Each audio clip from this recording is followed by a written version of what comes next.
আবু দাউদ শরীফের 1479 নম্বর হাদিসে রাসূলুল্লাহ সাল্লাল্লাহু আলাইহি সাল্লাম বলেন, আদ-দুআ হুয়াল ইবাদাতু, দোয়াটাই হলো মূল ইবাদত। দোয়াটাই কি? মূল ইবাদতটাই হলো দোয়া। আপনি নামাজের মধ্যে যতগুলো সূরা, কেরাত, দোয়া, দরুদ, তাসবিহ, তাহলিল পড়েন, এগুলো যদি অর্থ বুঝতেন যে এই নামাজটা পুরোটাই দোয়া। সুবহানাল্লাহ বলেন। আদ-দুআ হুয়াল ইবাদাতু, সূরা ফাতিহা পুরোটাই তো দোয়া। আল্লাহুম্মা ইন্নী যালামতু নাফসি যুলমান কাসিরা পড়েননি? সালাম পিরানের আগে পড়েন? এটা পুরাটা দোয়া, পুরাটা তওবা, পুরাটা ইস্তেগফার, পুরাটাই দোয়া। বুঝে আসছে কথা? তো এই জন্য রাসূলুল্লাহ সাল্লাল্লাহু আলাইহি সাল্লাম বলেন, আবু দাউদ শরীফের 1479 নম্বর হাদিস, আদ-দুআ হুয়াল ইবাদাতু, যে দোয়াটাই হলো মূল ইবাদত। তিরমিজি শরীফের 3371 নম্বর হাদিস, রাসূলুল্লাহ সাল্লাল্লাহু আলাইহি সাল্লাম বলেন, আদ-দুআ মুখুল ইবাদাতে, দোয়াটা হলো ইবাদতের মূল, ইবাদতের মগজ হলো দোয়া। আপনি সারা দিন কোরআন তেলাওয়াত করলেন অথবা আপনি বিভিন্ন জিকির আজকার করেছেন, কিন্তু আল্লাহর কাছে কিছু চাইলেন না, তাহলে আপনার এই ইবাদতটা অসম্পূর্ণ রয়ে গেল।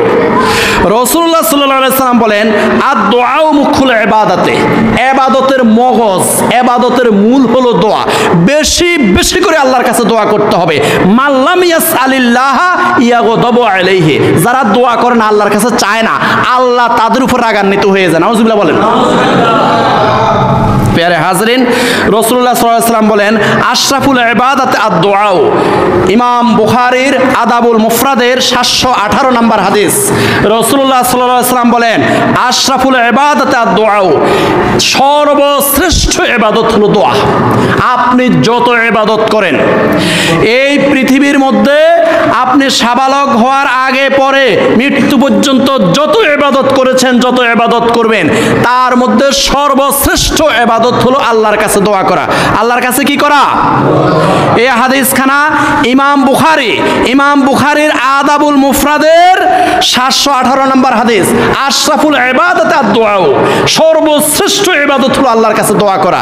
কারণ দোয়া করলে নিজেকে নমনীয়ভাবে প্রকাশ করে, নিজে যে আমি যে আল্লাহর কাছে বিনয়ী, আচ্ছা এমনি একটা ধরেন, যেমন আপনি অনেক বড় লোক, আপনার কাছে টাকা আছে, পয়সা আছে, যেইভাবে হোক আল্লাহ আপনাকে অনেক বড় কোটিপতি বানিয়েছে, কিন্তু এলাকার মানুষ যদি আপনার কাছে না আসে, বুঝলেন কিছু?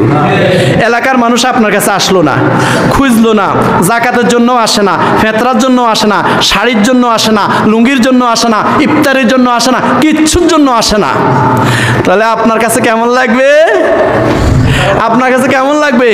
এত কোটি টাকার মালিক, কোনো গরিব মানুষ আমার কাছে আসতেছে না, কেউ আমার কাছে আসতেছে না, আমার কাছে কোনো সাহায্য সহযোগিতার জন্য আসে না। আমার ভাইয়েরা,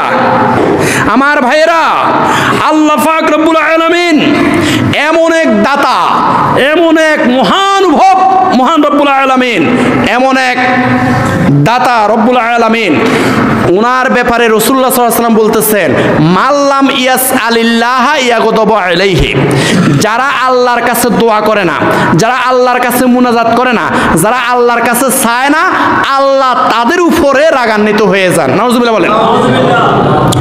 তো দোয়া করলে, আল্লাহর কাছে চাইলে, আল্লাহ পাক রব্বুল আলামিন বলেন, হ্যাঁ এবার আমার বান্দা আমার কাছে ছোট হয়েছে। সুবহানাল্লাহ বলেন।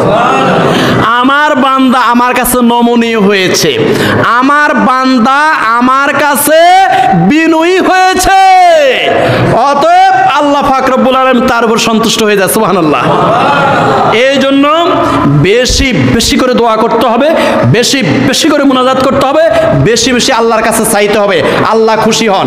এই জন্যই ইমাম বুখারী ওনার আদাবুল মুফরাদের 718 নম্বর হাদিসে এই হাদিসখানায় উল্লেখ করেছে, আশরাফুল ইবাদাতে আদ-দুআ, যত ইবাদত আছে সবচেয়ে বড় ইবাদত হলো আল্লাহর কাছে দোয়া করা। সুবহানাল্লাহ। বেশি বেশি করে আল্লাহর কাছে দোয়া করবেন, আল্লাহ খুশি হয় যে বান্দা আমার কাছে চেয়েছে, বান্দা নিজেকে ছোট মনে করেছে, আমাকে বড় মনে করেছে। সুবহানাল্লাহ।